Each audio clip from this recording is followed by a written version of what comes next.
Alors, je vais vous montrer comment on peut utiliser des animations déjà préconçues sur Internet pour des personnages euh, qui sont bâtis par Adobe. Voilà. Alors, le site s'appelle Mixamo, pardon, mais je fais toujours le lapsus. Voilà. Alors, bien sûr, il faut que vous créiez un login. Bon, bah, ça, vous savez faire, hein, vous rentrez, puis vous rentrez votre login, et ainsi de suite. Et puis, ben, vous tombez sur cette page-là, et vous allez choisir un personnage qui bouge. Hein. Voilà, par exemple, ici, celui-là, vous voyez, body block, je ne sais pas ce que ça veut dire, mais bon, bref. Voilà différents personnages qui ont des animations. Alors, par exemple, on peut chercher des personnages qui marchent, qui font des bonds, et ainsi de suite. Vous avez 104 pages avec je sais pas combien de personnages derrière. D'accord ? Ensuite, ce que vous faites, une fois que vous avez choisi, par exemple, je vais choisir celui-là, mais moi j'en ai choisi un autre, c'est plus facile, download, d'accord ? Alors, dans download, vous laissez le format FBX, hein, qui va être celui qu'on va employer, les 30 images par seconde, frames par seconde, with skin, alors là, selon les cas, on va garder ou pas la peau, c'est-à-dire, vous voyez qu'ils ont c'est pas un squelette, d'accord ? Alors, si ça vous intéresse, vous les gardez. Bon, en général, on va les garder pour le premier, et on verra que pour le deuxième, qui doit être une autre animation, on peut se débrouiller autrement. Et puis bon, là vous laissez aussi sur la forme, et puis vous faites download. Alors, qu'est-ce qui va se produire quand vous avez fait download ? Eh bien, vous allez récupérer, alors là je suis sur Blender, vous allez récupérer dans un dossier, voilà, je vais vous montrer ouvrir l'emplacement, voilà, j'en ai récupéré ici un certain nombre, s'ils veulent bien, voilà, vous voyez, vous avez des tas de choses comme ça, walking place, walking sans, enfin c'est chacun, alors ils sont tous en format FBX, bon je vais prendre walking, tout simplement, hein, d'accord ? Non, c'est pas bon, hein, faut pas cligner dessus, c'est simplement pour vous montrer, voilà. Alors maintenant, je suis sous Blender, bon là je me suis mis en 3.6.5, j'aurais dû me mettre en 3.6.5 d'ailleurs, ça aurait été mieux. Voilà, je suis en 3.6.5, je vire le cube, X delete, et je vais append, je vais importer, pardon, je vais importer un format FBX, et je vais aller chercher dans les ressources, par exemple, j'avais dit walking, voilà, walking, mettre un peu de temps, voilà, le voilà, walking.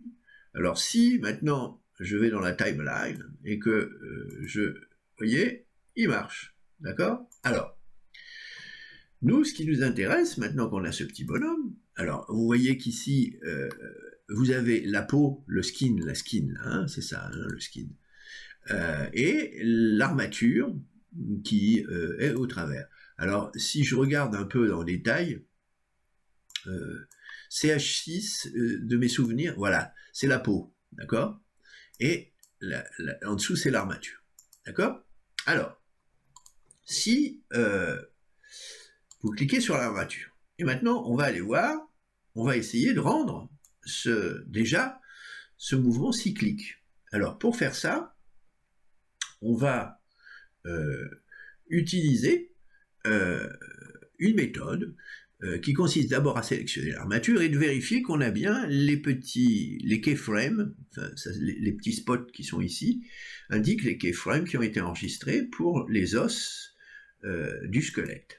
D'accord ? Si jamais ils n'apparaissent pas, alors à ce moment-là, vous allez dans View et vous vérifiez que vous avez bien les cases que j'ai ici de cocher, hein, parce que des fois il y en a une qui disparaît et on ne voit plus les petits spots des keyframes. Alors maintenant, comment on va se poser la question, comment rendre cyclique cette animation? Ben pour ça, on va se placer dans... alors moi, j'aime bien garder ma timeline. Donc je vais couper en deux ici. Clic. Horizontal split. Voilà. Voilà, je vais monter un peu. Je vais descendre un peu le... Hein, bon, si vous avez un grand écran, c'est bien. Mais là, moi, je travaille pour l'enregistrement, j'ai pas beaucoup de place. Et je vais aller dans l'espace qui s'appelle le dope sheet. Voilà. Alors, le dope sheet,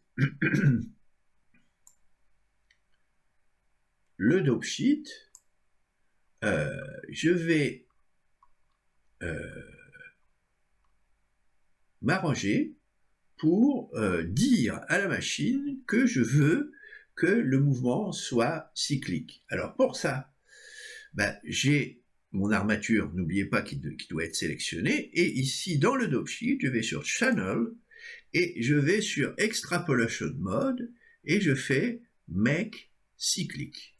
Boum. Alors on va voir ce que ça donne, si ça marche. Alors je vais repousser un peu pour que vous voyez. Voilà. Boum.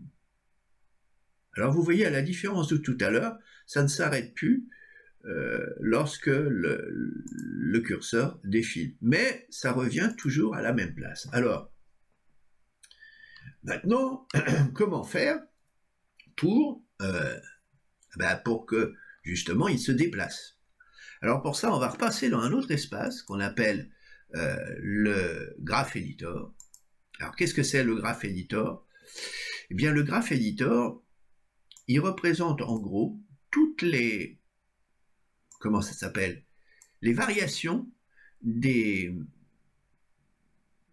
paramètres des os. C'est-à-dire x, y, rotation et ainsi de suite. Tout ça, c'est mémorisé et on les voit apparaître en variation de courbe. D'accord? Alors pour ça, maintenant, comment va-t-on rendre cyclique, mais en avançant la variation en question? Eh bien déjà, on va tout désactiver en cliquant ici, entre toutes les courbes. Et puis ensuite, on va sélectionner une courbe en particulier. Bon, je vais choisir par exemple la rose qui est ici. D'accord? Et je vais dans ce panneau-là, vous voyez qu'ici, il y a des onglets qui apparaissent. Et ici, il y a un onglet qui s'appelle modifieur. Voilà. Eh bien, ce modifieur, il est mis à cycle parce que tout à l'heure, lorsque j'étais sur le dope sheet, j'ai dit que le mouvement doit être cyclique. Donc il y a un modifieur qui s'appelle cycle qui a été mis en route. Mais il y a quelque chose qui n'est pas actionné, c'est que ici, je repeat le motion, c'est-à-dire le mouvement. Et dans After Mode, j'ai quelque chose qui s'appelle Repeat with Offset. D'accord? Alors une fois que j'ai fait ça, je vais copier ce modifieur que j'ai fait sur la courbe. Donc d'abord, digne, ici. Hein, vous voyez, c'est copie modifieur. Bon. Maintenant, je vais inverser la sélection. Donc select, invert. Voilà, c'est-à-dire que toute ma sélection est inversée. Et maintenant, je retourne ici et je fais paste. Mais vous n'oubliez pas de descendre ici, parce que dans les pass modifieurs, il faut que je replace existing. Et s'il veut bien. Merci. Voilà. Alors maintenant que ceci est fait, on va voir ce que ça donne si j'active. Je repasse dans la timeline et je vais regarder ce qui se passe si je marche. Et voilà. Vous voyez que mon bonhomme s'avance pendant les 250 frames. D'accord? Voilà. C'est pas très compliqué, mais ça permet d'avoir une activité continue sur 250 frames. Bon, on peut mettre à plus, hein, bien sûr. Voilà. Regardez, hop, ça marche bien. Voilà. Alors, si vous voulez faire disparaître l'armature, vous le décochez ici, et vous avez votre petit bonhomme qui se déplace tout seul. Voilà. Hein? Alors, ce qu'on va voir maintenant, par la suite, on va voir qu'on peut combiner plusieurs animations entre elles du même personnage.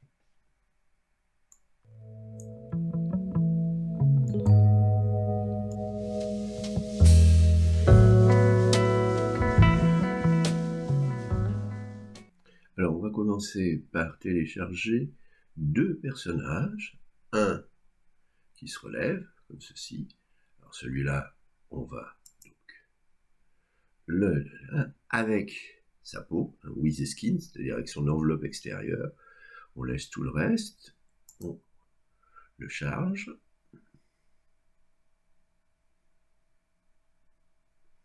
Voilà, ça met un certain temps quand même, parce que j'enregistre en même temps. Voilà. Voilà, il est en train de s'enregistrer.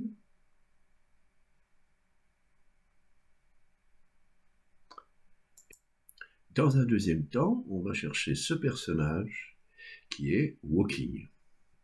Donc on clique dessus, voilà ce qu'il fait en gros. Mais là, quand on va le charger, download, on va le charger without skin.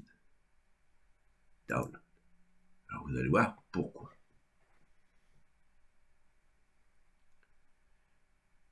Voilà. Alors maintenant dans Blender, on va aller chercher. Bon, je retire déjà le cube. Je vais aller chercher le premier import. Boum. Alors, il est dans tuto, voilà. Stand up. Voilà. Le voilà. Hein. On va vérifier s'il marche bien. Voilà. Hop. Ouais, ça marche parfaitement. Donc, maintenant qu'on a fait ça, on va aller chercher l'autre. Importe.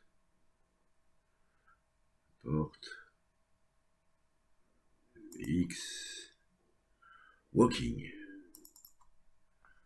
Alors, qu'est-ce qu'on va faire de ces deux trucs-là? Alors d'abord, pour le premier qui est ici, on va lui donner un nom dans quelque chose qu'on appelle les actions avec le dopesheet.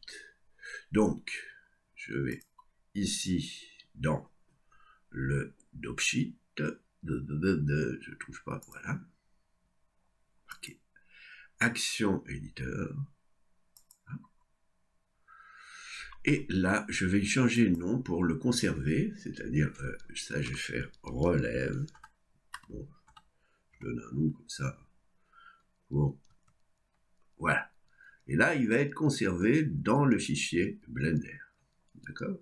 Alors, je vais faire la même chose sur l'autre, mais un petit peu différemment. Je vais faire ça, et lui, je vais l'appeler marche, déjà.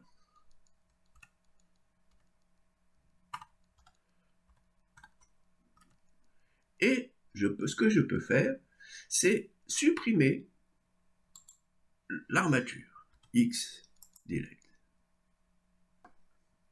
Alors, vous allez me dire, qu'est-ce que je vais faire à partir de ça? Eh bien, à partir de ça, je vais passer dans Non-Linear Editor. Le voilà. Alors, vous voyez que ici, j'ai relevé qui apparaît ici. Alors, le truc, c'est dans cette interface-là, je vais transformer chacune des actions en une espèce de bande vidéo, on pourrait dire ça, de telle manière à pouvoir les assembler comme on le fait dans un montage vidéo ordinaire. Alors, vous allez voir, on va se placer ici, et vous avez un bouton, et je transforme mon action en une bande, un strip, qui va me permettre de faire des montages. Alors ça, c'était pour relève. Maintenant, je vais faire add. alors add action script, et je vais faire marche. Voilà, marche est là, et je l'ai, et maintenant il me reste un peu à les coupler. Mais là, elles se chevauchent l'une sur l'autre, c'est-à-dire que si, je vais faire apparaître la timeline, j'aime bien avoir ma timeline, hop, hop, hop, timeline. Si je fais marcher, stop, je vais y arriver. Revenir au début. Vous voyez que seul marche, si je veux dire, fonctionne, relevé n'est pas actif. Alors, ça vient de deux choses. Déjà, la position des deux n'est pas très bonne. Alors, pour modifier, c'est comme dans le montage vidéo. Je voudrais commencer par relever et ensuite marche vient derrière. Donc, ce que je vais faire, je vais me placer sur, la bande marche. Je vais cliquer et je vais maintenir un peu et je vais tirer de telle manière à faire légèrement chevaucher la bande ici qui correspond à marche à celle de relève. Mais si je fais ça, vous voyez que relève ne fonctionne pas alors que marche va fonctionner. Voilà. Alors ça va pas du tout, mais ça vient simplement du fait que le chevauchement n'a pas été programmé en estompage l'un par rapport à l'autre. C'est-à-dire qu'ici, on va aller dans ce panneau-là, et vous voyez, il y avait Blend In. Blend In, on va lui donner une valeur, moi je mets en général 6,1. Voilà. Et là, ça va donner, si j'ose dire, un moyen de raccorder les deux. Vous voyez qu'il y a un petit pan incliné ici, qui apparaît dans la marche. Et à ce moment-là, quand je lance, vous allez voir, relève fonctionne et marche s'active. D'accord? Voilà. Vous avez les deux qui s'enchaînent parfaitement. Et voilà. Là.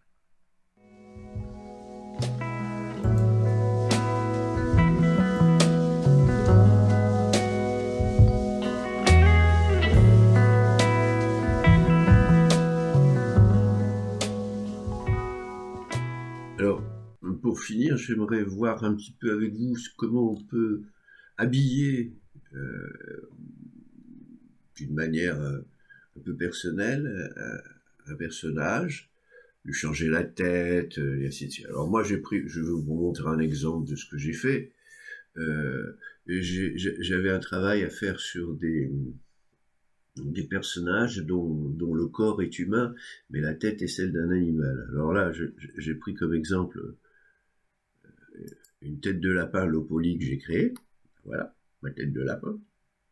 Et je voudrais, entre guillemets, la coller à, par exemple, à un personnage animé. Donc ici, par exemple, je vais aller chercher Import FBX, par exemple dans Tuto. Moi, je peux prendre Standing Up, par exemple, ou Walking, comme vous voulez.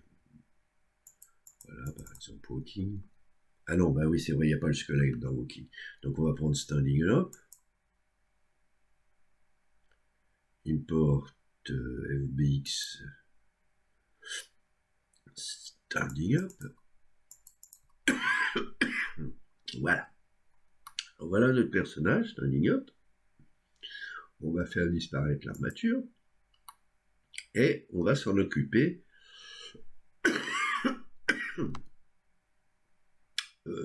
pour, on dit en anglais customiser, mais on va s'arranger, quoi. Alors, ici, on va passer en mode edit. Voilà. On va déjà le scalper. Alors, le scalper, je vais cacher un peu ma tête parce qu'elle me gêne, là. Bon, ça me gêne pas, mais ça gêne un peu la vision. Voilà, hop. Je vais faire C, je vais sélectionner la tête, voilà, comme ça, puis je fais X, vertice. Pas parti. Ah bah oui, non, c'est vrai, parce que j'ai pas mis tout en transparence, c'est... Faut pas oublier ça, parce que sinon on choisit que ce qu'il y a devant, et ce qu'il y a derrière, ça en va pas.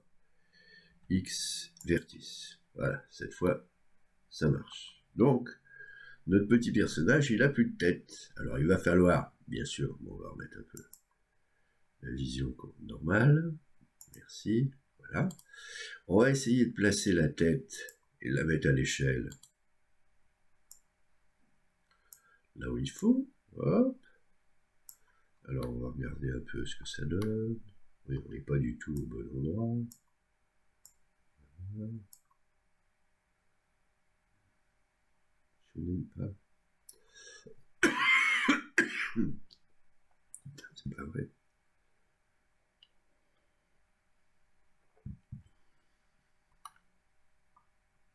Alors, on va se rapprocher un peu.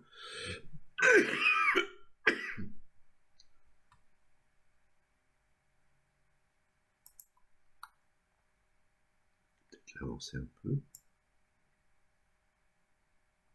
Ça. Voilà. Voilà. Bon, alors maintenant, peut-être on peut la diminuer un peu. Voilà. Maintenant, il faut l'accrocher. Parce que là, si je fais bouger, il va se passer. Alors, je vais remettre l'armature. Et alors, vous allez voir, il y a un procédé très simple. Ça consiste à accrocher le mesh à l'armature, à un os spécifique de l'armature. Alors, on choisit d'abord le mesh. On appuie sur Shift, on sélectionne l'armature. On passe en pose mode pour sélectionner l'os. Voilà, j'ai sélectionné l'os qui va me servir de lien. Et après, je fais CTRL-P, c'est-à-dire je parente, et je fais Bone. Alors, si on n'a pas fait de bêtises, quand je vais lancer, regardez, elle est accrochée. D'accord? Donc, on se met en mode objet. D'accord? Voilà. Vous avez votre petit bonhomme. Il a son armature, je vais la faire disparaître. Maintenant, quand je lance, hop, hop, hop, vous voyez? Cette fois, la tête est solidaire du petit personnage. Alors, ça va un peu plus loin ce travail, parce que si on regarde maintenant les matériaux, ça met un peu de temps, vous voyez que le matériau, mon petit, si j'ose dire, mon petit lapin, la tête de lapin, a un matériau un peu avec des poils à son œil, ainsi de suite. Bon. Et puis l'autre, c'est de la chair. Alors il va falloir arranger un peu ça. Alors pour ça, bah, on va passer en shader editing. Hop, horizontal split. Toc. Je vais me mettre en bas. On verra bien. Voilà. Je vais mettre un peu en arrière. Il n'y a pas beaucoup de place, mais bon. Voilà. Hop. Alors, je vais sélectionner le corps et je vais aller voir le shader qui correspond à ça. Donc, shader, zoom. Voilà le shader qui est créé par Miximo, pardon. Ah, j'en veux avec Maximo. Bon. Et moi, ma petite tête de lapin, bon, c'est pas ça du tout d'ailleurs, c'est ça, c'est poil externe, voilà, il est là, voilà. Poil externe, voilà. Non, parce que là, je clique sur l'œil. Donc, poil externe est ça. Donc ce que je vais essayer, c'est de transmettre ça comment ça s'appelle, au corps. Donc, boum, je vais là, je supprime le corps, enfin le matériau existant, et puis je vais mettre ici poil externe. Alors, une fois que vous avez mis poil externe, après, c'est à vous de voir, hein, vous avez tous les paramètres qui permettent éventuellement de choisir le mieux possible la coïncidence de l'image avec le mesh, ou vous pouvez travailler sur Generated aussi ici, hein, ce qui corrige certains défauts éventuels, c'est pas évident. Objet, ici aussi. Ouais, bon, c'est pas terrible, objet. UV. Parce qu'on peut aussi travailler sur les UV, hein. C'est-à-dire on peut refaire l'UV mapping, et enfin bref, il y a tout un tas de choses à faire. Bon, là, je vais laisser ça comme ça. Après, c'est du travail très classique sur les UV et sur les choses comme ça, hein. Voilà. Donc, vous avez créé votre petit bonhomme, hein. Voilà. Poum. Voilà, il est là. Il se relève. Pas de problème. D'accord? Vous voyez, c'est naturel. La tête est bien accrochée, comme on veut, hein. Bon, elle est en low poly. Ah oui, il y aurait des améliorations. Alors, ce que j'ai fait pour la tête, vous pouvez le faire aussi, hein. Bon, je vais vous montrer sur l'armature quelques petites choses. Je vais, pendant quelques instants, vous voyez, vous avez les mains ici, vous pouvez accrocher à ces mains des objets. Ça peut être une arme, ça peut être n'importe quoi, comme je l'ai fait, c'est-à-dire en parentant avec un objet extérieur. D'accord? Voilà. Bon.